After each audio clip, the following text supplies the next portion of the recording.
बिस्मिल्लाहिर्रहमानिर्रहीम। Next lecture start करते हैं सेकेंड ईयर क्लास। आज हमें डिस्कस करना है स्टेबिलिटी ऑफ बेंजीन। जैसा कि हम पहले बात कर चुके हैं कि बेंजीन जो है वो एक एक्स्ट्रा ऑर्डनरी स्टेबल मॉलिक्यूल है और ये सिर्फ बेंजीन का ही केस नहीं है बल्कि तमाम एरोमेटिक कंपाउंड्स जो हैं उनकी स्टेबिलिटी उनके एलिफेटिक कंपाउंड्स के मुकाबले में हमेशा ज़्यादा होती है। तो इस स्टेबिलिटी को हम किस तरह से एक्सप्लेन कर सकते हैं, उसको मेजर कैसे किया जाता है कि कौन सा कंपाउंड कितना स्टेबल है और उसको जस्टिफाई हम कैसे कर सकते हैं स्टेबिलिटी को, ये हम देखेंगे।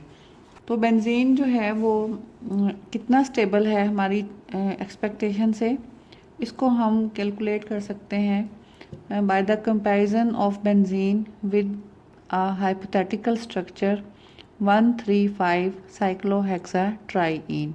देखें 135 साइक्लोहेक्साट्राईन यही स्ट्रक्चर होगा जो हम कॉमनली बेंजीन का स्ट्रक्चर कह देते हैं, लेकिन फ़र्क सिर्फ क्या है, इसको हमने कहा हाइपोथेटिकल मॉलिक्यूल क्योंकि ऐसा कोई मॉलिक्यूल एग्जिस्ट नहीं करता जिसमें यूं लोकलाइज्ड या fixed carbon carbon double bond 6 member ring में 3 कार्बन कार्बन डबल बॉन्ड इस तरह से अपनी अपनी पोजीशन पे फिक्स हों। क्योंकि हमने अभी पीछे बात की कि बेंजीन में डबल बॉन्ड जो हैं वो फिक्स नहीं है बल्कि पूरे रिंग के ऊपर रेजोनेट करते हैं, ये पूरे रिंग की प्रॉपर्टी है।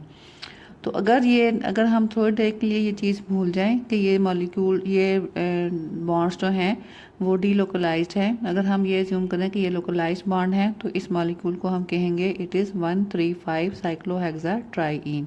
तो इसका कंपैरिजन हम कर सकते हैं बेंजीन के साथ कि ये बेंजीन जो है इस तरह के एक हाइपोथेटिकल मॉलिक्यूल के मुकाबले में कितना ज़्यादा स्टेबल है।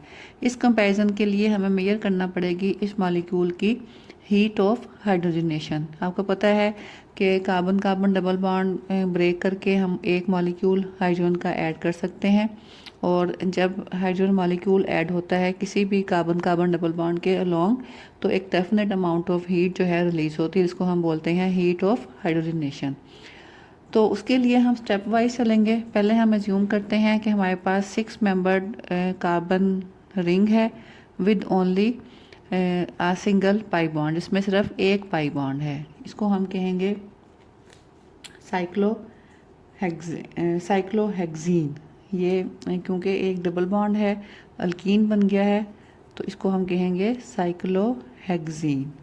क्योंकि इसमें एक कार्बन कार्बन डबल बॉन्ड है तो ये एक मॉलिक्यूल हाइड्रोजन का ऐड कर सकता है in the presence of catalyst, और जब ये मॉलिक्यूल ऐड अप होगा इसमें तो ये carbon carbon double bond breakup हो जाएगा और एक हाइड्रोजन यहाँ आ जाएगी और एक यहाँ, तो ये हमारे पास बन जाएगा कंपाउंड साइक्लोहेक्सेन।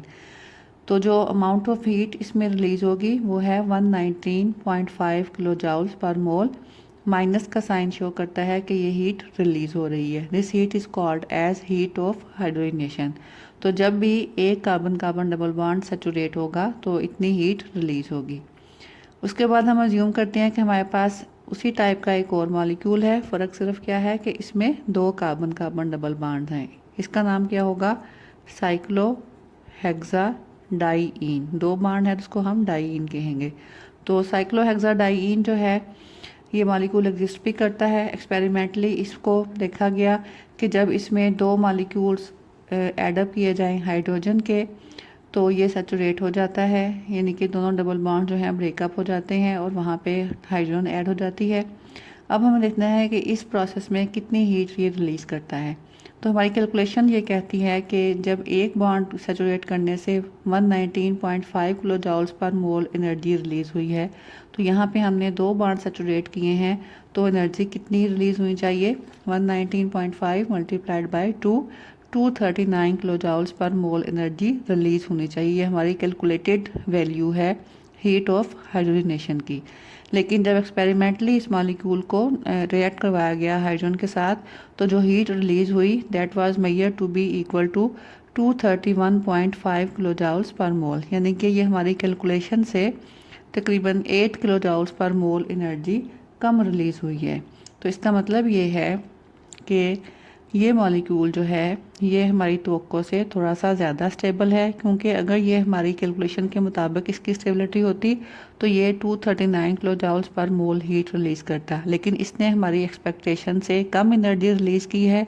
तो ऐसे मॉलिक्यूल्स जिनकी हीट ऑफ हाइड्रोजनेशन हमारी कैलकुलेटेड वैल्यू से कम होती है, इसका मतलब ये है कि वो हमारी तवक्कुआत से ज़्यादा या हमारी कैलकुलेशन से ज़्यादा स्टेबल हैं। तो ये मॉलिक्यूल जो है हमारी एक्सपेक्टेशन से 8 किलो जाउल्स पर मोल ज़्यादा स्टेबल है। तो ये स्टेबिलिटी इसमें कहाँ से आती है? साइंटिस्ट ये कहते हैं कि ये स्टेबिलिटी जो है ऐसे तमाम मॉलिक्यूल जिनमें अल्टरनेट डबल और सिंगल बॉन्ड्स पाए जाते हैं। देखें इसमें ये डबल बॉन्ड, ये सिंगल बॉन्ड, ये डबल बॉन्ड और फिर ये सिंगल बॉन्ड।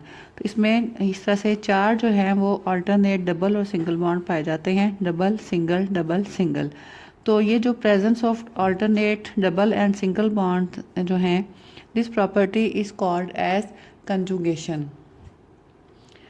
तो जिन मॉलिक्यूल्स में कंजुगेशन होती है वो मॉलिक्यूल्स जो हैं वो नॉन कंजुगेटेड मॉलिक्यूल्स के मुकाबले में ज़्यादा स्टेबल होते हैं। तो यहाँ पे साइक्लोहेक्सीन में कोई कंजुगेशन नहीं थी क्योंकि एक ही डबल बॉन्ड है, तो इसको हम नॉन कंजुगेटेड मॉलिक्यूल कहेंगे। यहाँ पे 2 डबल बॉन्ड हैं विद अल्टरनेट सिंगल बॉन्ड, तो ये एक कंजुगेटेड मॉलिक्यूल है, तो इसलिए ये हमारी तवक्कुआत से ज़्यादा स्टेबल है। अब हम देखते हैं कि एक हाइपोथेटिकल मॉलिक्यूल जिसमें 3 कार्बन डबल बॉन्ड्स होंगे विद 3 सिंगल बॉन्ड्स। तो इसमें देखें अल्टरनेटिवली डबल सिंगल। इस तरह से इसमें कंजुगेशन जो है अब इसके मुकाबले में भी ज़्यादा हो गई है। तो ऐसा मॉलिक्यूल जिसमें 3 डबल बॉन्ड्स हैं वो 3 मॉलिक्यूल्स अब्जॉर्ब कर सकता है हाइड्रोजन के।